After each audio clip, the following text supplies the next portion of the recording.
네, 다음 달 8일로 예정된 국민의힘 전당대회 경선 열기가 아주 뜨겁습니다. 당권 주자들의 경쟁도 더 치열해지고 있는데요. 네, 오늘은 가장 마지막으로 당대표 출마에 도전하신 분이죠. 천하람 후보 모시고 이야기 나눠보겠습니다. 후보님 어서 오십시오. 네, 예, 안녕하십니까. 안녕하세요. 네, 국민의힘 당대표 후보 천하람입니다. 네. 네. 주말에도 뭐 대구 경북 지역 이렇게 돌아다니시면서 바쁘게 지방 일정 소화하시고 네. 얼마 전에 또 여론조사 보니까 전체 지지층 외 전체로 보면 또 1위 하신 뭐 결과도 맞아요. 있었고 네. 최근 이렇게 다니시면서 이런저런 이야기 많이 들으실 것 같은데 어떻습니까? 좀 인기 좀 실감하십니까? 네, 아무래도 이제 민심 1위 주자다 보니까 약간 셀럽 같은 느낌 좀 있습니다. 아, 그렇습니까? 네, 그래서 제가 이제 얼마 전에도 동성로 이런 데 갔는데 네. 약간 동성로 아이돌이다 이런 얘기도 드리고 그랬는데 약간 좀 건방진 느낌입니다만 예. 실제로 그렇고요. 저는 이런 것들을 보면서 사실 가장 아쉬운 게 뭐냐면은 민심을 배제한 결정이 정말 아쉬워요. 그러니까 제가 지역에서 다니다 보면은 천하람이 너무 마음에 든다. 그래 네가 당을 좀 바꿔라 막 이러시다가 돌아서서 그렇게 물어보세요.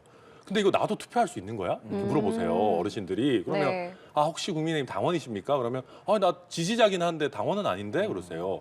그러면 저도 솔직하게 투표는 못 하신다라고 말씀드려야 되잖아요. 아, 그러니까 이게 그럼 내 일이 아니네 이렇게 느끼시는 거예요. 그렇죠. 투표권이 없으니까. 그러니까 제가 이번 전당대회가 왜 그러면 과거의 전당대회만큼 불이 활활 타오르지 않나. 물론 제가 더 잘해야 되는 것도 있겠지만은 민심을 배제해 놓으니까 대구 경북에서 만나는 뭐 아니면 꼭 전국 단위에서 만나는 수많은 우리 지지자들께서 이게 내 일같이 느껴지지가 않는 거예요. 당원이 아니면. 그런 게 되게 아쉬워요. 제가 지역 돌다 보면. 네. 예. 아이돌이라고 하셨는데 언제 내가 이거 당대표 나가야겠다 이렇게 딱 결심이 쓰셨어요? 저는 솔직히 제일 짜증났던 거는 예. 그 나경원 전 의원에 대해서 초선들이 연판장을 돌린 것도 정말 구리다고 생각했는데 예. 돌리는 거에 대해서 제대로 된 어떤 자정작용이 없는 걸 보면서 이거 당이 완전히 골로 가고 있다 이거. 당이 지금 제대로 가는 거냐라는 위기의식을 느꼈어요. 그래서 그때부터 제가 주변에 계시는 분들한테 이러다가 나경원 전 의원이 만약에 못 나오게 되고 혹시나 유승민 전 의원도 지금 조금 걱정 많이 하시는 것 같은데 룰도 바뀌고 이래가지고 두 분 다 못 나오면은 저라도 좀 뛰어야 되지 않겠냐라는 생각을 좀 많이 했고 저는 그래도 설마 그런 일이 있겠나 싶었습니다. 근데 유승민 전 의원까지 최종적으로 불출마 선언하시면서 그날 딱 뭐 김용태, 이준석 이런 분들이랑 딱 상의하고 예. 출마를 전격적으로 결정하게 됐습니다. 그렇군요. 네. 등록을 마지막 날 이렇게 하셨잖아요. 네. 나 천하람이 당대표가 이번 전당대회에서 되어야 하는 이유가 있다면 어떤 이유가 있을까요? 줄 잘 서는 사람 말고는 당을 다 떠나고 있어요. 그러니까 우리가 정치를 하려는 게 기본적으로 뭡니까? 내가 내 뜻대로 아니면 유권자의 뜻을 받들어 가지고 내가 원하는 대로 세상을 한번 바꿔보겠다. 우리 공동체에 뭔가 도움이 돼야 되겠다라는 사람들이 정치를 해야 되잖아요. 근데 그런 사람들은 온데간데 없고 전부 줄 잘 서고 윤핵관한테 아부하고 이런 사람들만 지금 잘 되고 있어요. 제가 정말 화가 났던 거는 저희가 이준석 대표 체제 하에서 아니면 그 이후에도 대선 지선 거치면서 나는 국대다 해서 예. 대변인 오디션도 하고 정책 오디션도 하고 하고. 뭐 청년 보좌역도 뽑고 이래서 당에 진짜 괜찮은 사람들이 많이 들어왔습니다. 네. 근데 그 사람들이 다 더러워서 못 해먹겠다 하면서 다 떠나고 있어요. 그러니까 당이 능력 있고 소신 있는 사람들은 내가 더러워서 못 해먹겠다고 떠나고 줄 잘 서고 권력에 아부하는 사람들만 남아가지고 계속 잘못된 낭떠러지로만 가고 있으니까 이건 어떻게든 제가 하드캐리 해가지고 소신 있고 능력 있는 사람들의 당을 만들어야 되겠다. 저는 그게 제일 큰 목표입니다. 네. 떠나는 분들을 붙잡으려면 가장 먼저 뭐가 필요하다고 그럼 개인적으로 생각하세요? 일단 천하람 당대표 당선이 필요하죠. 그래서 이제 예. 저희 당에 좀 능력 있고 소신 있는 그러니까 소위 신진 사대부 같은 사람들은 예. 전부 저를 측면에서 엄청 지원하고 있어요. 그러니까 저희가 캠프가 뭔가 막 딱딱하게 뭐 선대위원장, 본부장 막 이런 건 없어요. 근데 각자들이 다 천 위원장님, 뭐 천 후보님 이런 거 좀 해주시면 좋을 것 같아요. 여기 이렇게 반박했으면 좋을 것 같아요. 네. 저희 당에 능력 있는 사람들이 그냥 점조직처럼 저를 엄청 많이 도와주고 있습니다. 그래서 예. 진짜 천하람이 돼가지고 권력의 그 어떤 줄 세우기, 과거 구태 개파 정치하는 사람들은 좀 주류에서 좀 멀어지게 하고 진짜로 우리 당이 국민들이 보셨을 때 다양한 목소리가 정말 수준 있게 토론도 나오고 논쟁도 되는 그런 멋진 당으로 재밌는 당으로 저는 좀 만들고 싶습니다. 예. 천하람 후보를 포함해서 4명 천하용인이라고 부르죠. 그들을 수식하는 가장 많은 말이 사실 친 이준석계, 이준석 대표와 함께하는 이런 수식어들인 것 같은데 지난 토요일에 대구에서였나요? 김기현, 안철수, 황교안이 아니라 이준석을 뛰어넘겠다 이런 네. 발언 내놓으셨거든요. 어떤 의미입니까? 일단 저는 이제 제가 연설이든 토론이든 좀 죄송한 말씀이지만 그분들이 선배님들이지만은 황교안, 김기현, 안철수 후보보다는 제가 훨씬 잘하고 있다고 생각합니다. 아. 예. 네, 그게 뭐 민심일이라든지 아니면 저의 돌풍으로 나타나고 있는 것인데 제가 제 개인적인 목표로 삼고 있는 거는 이준석 전 대표의 어떻게 보면 약간의 이게 뭐 2편 같은 느낌이 좀 있잖아요. 네. 그 영선의 당대표가 뭐 이렇게 돌풍을 일으키는 네. 그때보다 더 멋진 돌풍을 좀 일으켜봤으면 좋겠다라는 생각이 기본적으로 있고요. 그러기 위해서는 제가 국민들께서 또 우리 당원들께서 와 천하람 진짜 멋지다. 그러니까 열광하실 만한 장면을 좀 만들어야겠다라는 생각이 목표가 있어요. 그게 하나의 목표고 다만 이준석계라는 비판에 대해서는 저렇게 생각합니다. 방금 우리가 이제 손흥민 선수의 멋진 모습도 봤는데 이준석 대표는 손흥민 선수가 70m 단독 드리블을 치고 가듯이 해가지고 경기를 이겼던 전 당대표라고 봐요. 근데 그렇게 해서 한 경기는 이길 수 있지만 시즌을 이길 수 있느냐 하면 어려운 문제거든요. 근데 이준석 대표가 그렇게 해서 열광적인 플레이로 개혁 세력을 우리 당내에 만들어줬기 때문에 네. 저희는 이제 하나의 세력이 됐습니다. 혼자서는 이준석 전 대표보다 약할지 모르겠지만 천하람, 허은하, 김용태, 이기인이 합친다면은 그때보다 훨씬 더 매력적인 모습 보여드릴 수 있을 것이고 천하람 당대표가 되고 나서는 이준석 대표는 당내에 세력이 없다 보니까 많이 흔들렸어요. 근데 저는 허은하, 김용태, 이기인까지 팀이 있고 제가 지명직까지 최고위원 임명할 수 있기 때문에 천하람 지도부는 이준석 대표가 쌓아놓은 토대 위에서 훨씬 더 안정적으로 당을 이끌어갈 수 있을 것이고 지속 가능한 개혁의 길을 갈 수 있을 거다. 저는 말씀드립니다. 근데 이 네 분이 어쨌든 다 이제 들어와야 되는 부분이 있는 거고 네. 같이 공유하는 어떤 가치라고 한다면 그게 어떤 거라고 말씀하시겠습니까? 줄안서도 정치할 수 있다 이거죠. 그러니까 저는 오히려 우리 6070 당원분들 사이에서 저희가 되게 그게 좋아요. 그게 이제 반응이 좋은데 단순히 제가 1등 사위감 같은 느낌이 나서가 아니고 예. 제가 우리 6070 당원분들한테 말씀드립니다. 아드님, 따님을 지금 국민의힘에 보내고 싶으세요? 줄 잘 서고 아부자라고 하는 사람이면 보내셔도 되겠지만은 능력 줄 없어도 동아줄 없어도 내가 능력으로 올라가겠다. 능력의 사다리로 올라가겠다라고 하면 과연 보내시겠냐? 우리가 한강의 기적 코리안 드림을 만들어 왔던 우리 국민의힘의 당원들인데 지금 능력이 있으면 성공할 수 있는 국민의힘이라고 생각하시냐? 그거 아니다. 저는 코리안 드림처럼 국민의힘의 드림도 가능한 당이 돼야 된다라고 말씀드리고 있고 그게 저희 천하용인이 공유하는 가치다. 그래서 저희가 당당하게 저희가 유일한 개혁 후보다라고 말씀드리고 있는 겁니다. 예. 지지율 관련한 여론조사들 계속 쏟아져 나오고 있고 천 후보께서도 집중해서 좀 보실 것 같은데 네. 처음 이제 후보에 나설 때 뭐 4위 혹은 4위에도 들지 못하셨다가 지금은 뭐 4위, 3위 엎치락도 하고 2위만 뭐 2.7% 포인트 정도 결과 차이가 나는 조사도 16일에 피플 네. 네트워크 리서치에서도 있었습니다.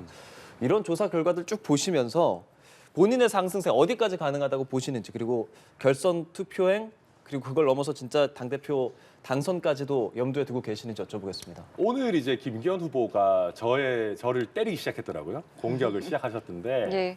아마 내부적으로 천하람이 실버 크로스를 이미 했다라는 평가가 있으실 겁니다. 저는 실제로 저희가 판단하고 있기로도 오늘 투표해도 제가 안철수 후보는 넘어섰습니다. 그러니까 왜 그러냐면 안철수 후보는 인지도가 있으시기 때문에 지지층 여론조사에서는 뭐 특별하게 선택할 사람 없으면 뭐 안철수 후보요 이렇게 해서 수치가 어느 정도 유지가 됩니다. 근데 방금 보셨던 당원 대상 조사를 하면은 저와의 격차가 오차 범위 안으로 들어가거든요. 한번 생각해 보십시오. 굳이 안철수 후보를 뽑아야겠다라는 생각을 하는 당원이 계실까요? 저는 이미 당원들의 구도는 천하람 대 김기현으로 굳어졌다라고 봅니다. 개혁을 원한다면 천하람, 뭐 구태를 원한다면 김기현, 김기현 후보 입장에서 안정이라고 얘기하실 수 있겠죠. 그렇게 이게 확실하게 이제는 구도가 설정이 됐고 안철수 후보는 그 사이에서 우왕좌왕 뭐 우물쭈물하는 사이에 본인의 위치를 잃었습니다. 저는 그래서 여론조사 데이터에서는 조금 더 시간이 걸릴 수 있겠지만 예. 실제 당원 투표 내지는 당원들의 구도에서 실버 크로스는 이미 왔다. 그렇기 때문에 김기현 후보도 이제는 저에 대한 공격 뭐 시작한 거 아닌가? 좀 굉장히 반갑게 생각하고 있습니다. 근데 일각에서는요, 이게 투표율로 또 이제 바로 직결이 돼야지 이것들이 다 반영이 된다라고 하는데 이 부분 어떻게 좀 보고 계세요? 저는 그 점에서도 제가 가장 유리하다고 생각합니다. 아, 그렇게 생각하세요? 저는 이번 전당대회를 한마디로 정의하자면은 죽 써서 천하람 주는 전당대회라고 생각합니다. 자, 왜 그러냐면 보십시오. 결선 투표가 있기 때문에 당원들이 소신 투표를 할 수 있습니다. 사표 방지 심리가 작동 안 합니다. 결선 투표가 없었다면 인지도가 높은 안철수 후보 쪽으로 제가 끌려갔을 수도 있을 겁니다. 근데 그런 게 작동을 안 해요. 개혁을 선명하게 원하는 당원들은 제일 선명한 개혁을 원하는 천하람을 뽑으면 됩니다. 그러고 나서 한번 잘 생각해 보십시오. 당이 그냥 이 상태로 그냥 과거의 개파 정치 해도 괜찮아 이렇게 생각하는 당원들이랑 이대로 가다가 당 절단 난다. 지금 당이 낭떠러지로 떨어지고 있다라고 개혁을 원하는 당원들이랑 누가 더 많이 투표하실 것 같으세요? 당연히 위기의식을 갖고 있는 개혁 성향의 당원들이 더 많이 투표하실 겁니다. 저는 그래서 실제 투표율까지 감안한다면은 제가 실제 김기현 후보와의 격차도 거의 없는 상황이고 결선 투표에서 안철수 후보를 꺾고 제가 컨벤션을 일으킨다면은 당연히 저는 결선 투표에서 제가 60% 이상 득표할 수 있을 거다 자신합니다. 예, 조금 전에 저희 여론조사 결과도 받고 김기현 후보가 천하람 후보를 이제 때리기 시작했다는 얘기도 해주셨는데 김기현 후보가 당대표가 되면 총선 폭망이다라는 말을 하셨습니다. 네. 그건 어떤 의미인지 어떤 이유인지 여쭤보겠습니다. 사실 이런 얘기하면 저도 좀 마음이 무겁습니다. 네. 저 사실 김기현 후보랑 사이가 괜찮아요. 순천도 자주 오셨고 같이 송광사도 가가지고 뭐 방장 스님도 뵙고 예. 예. 되게 좋은 선배님입니다. 예. 제가 지난 토론회 때도 뭐 이렇게 악수하는데 어떻게 할지 우물쭈물하고 있으니까 뭐 자리도 잡아주시고 되게 좋은 분이고 잘 지내는데요. 근데 문제는 김기현 후보가 원래 개혁 성향도 있고 합리적인 분입니다만은 이번 전당대회에서 꼭 이겨야겠다는 단기 목표에 집착한 나머지 윤핵관의 썩은 동아줄을 너무 세게 잡았습니다. 그러면 이건 두 가지입니다.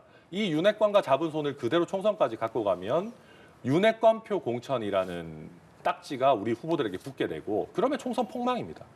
특히 수도권은 해볼 것도 없습니다. 충청권 PK도 굉장히 큰 위기 상황에 처할 것이고 저는 2016년에 있었던 국민의당 바람 같은 것이 TK에서 재연되지 말라는 법도 없다. 저 TK에서 요새 무소속 돌풍 불 거다는 얘기 많이 듣거든요. 그러면 우리가 안전하지가 않아요. 진짜 크게 폭망할 수 있는 위험한 길이고 또 한 가지는 반대로 김기현 후보가 원래 개혁적인 성향을 되찾아서 당선되고 나서는 예.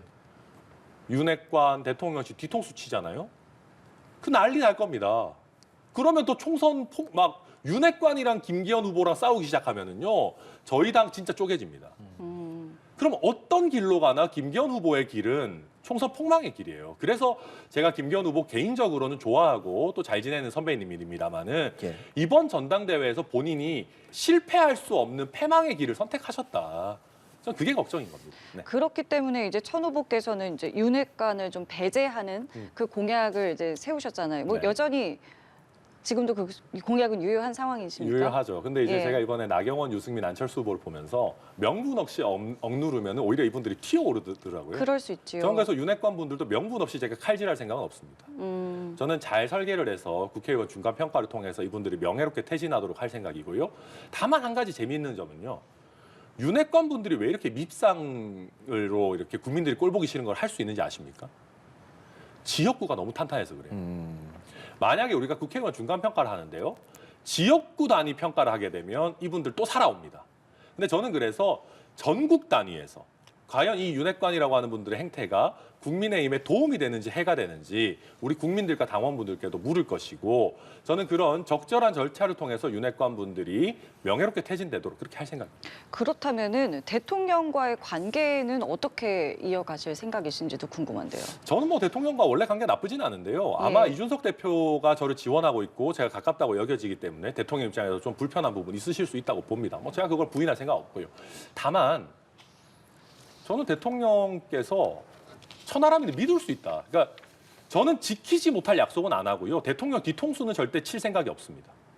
저는 지킬 수 있는 것, 제가 할 수 있는 것과 할 수 없는 것을 명확하게 말씀드릴 생각입니다. 무슨 얘기냐면 저는 대통령실에서 아니면 대통령께서 예. 내가 원하는 사람들이 국회에 많이 갔으면 좋겠다. 인지상정이라 생각합니다. 대통령 당연히 그런 마음이 있으실 예. 수 있죠. 저는 그분들이 미리부터 와가지고 공정과 상식에 따라서 경쟁하겠다고 하면은 적극적으로 도울 겁니다. 미리라면 언제 정도죠? 최소 총선 6개월 전까지. 아, 근데 이분들이 따뜻한 방 안에 앉아가지고 뭐 편하게 소위 말해서 좀 쉽게 계시다가 낙하산으로 내려오겠다 총선 직전에 저는 이거는 그 누가 됐든 받을 생각이 없습니다. 그리고 이거는 공정과 상식을 내세우시는 윤석열 대통령께서 그러실 리도 없다고 생각합니다. 그래서 저는 오히려 제가 명확하게 시스템적으로 대통령실과의 관계 설정할 것이고요. 또 한 가지 짧게만 예. 말씀드리면 지금 자꾸 우리가 대통령실과의 갈등을 얘기할 때 있는 파일을 나눠 먹는 갈등을 얘기를 합니다. 잘 한번 생각해 보십시오. 김기현 후보가 당대표가 돼가지고 총선 참패할 것 같다. TK랑 강원 빼고는 안전한 곳이 없다라고 하면은 공천 갈등이 더 세게 생깁니다. 대통령실에 출마하고 싶어하는 50명이 넘는 사람들이 TK와 강남만 가야 돼라고 하면은 진짜 어마어마한 공천 파동이 생길 겁니다. 현역 의원들과의 사이에서. 근데 그게 아니라 천하람이가 파일을 키울 수 있다. 과반 이상 가능하다. 천하람 대 이재명이면은 천하람 국민의힘 뽑지라는 생각이 들면은 대통령실에서 출마하시려는 분들도 수도권도 조금 더 폭넓게, 충청권도 조금 더 폭넓게 생각하실 수 있거든요. 예. 그게 대통령실 입장에서도 훨씬 더 나은 카드가 될 거다. 그렇게 생각합니다. 예, 이런 수많은 이야기들 오늘 저녁에 또 TV 토론회에서도 얘기해 주실 텐데 이제 마지막 질문 드리겠습니다. 국민의힘 당대표에게 가장 필요한 덕목 또는 능력이 있다면 천 후보는 뭐라고 생각하세요? 헛소리 안 하는 거죠. 국민들한테 헛소리하면 안 됩니다.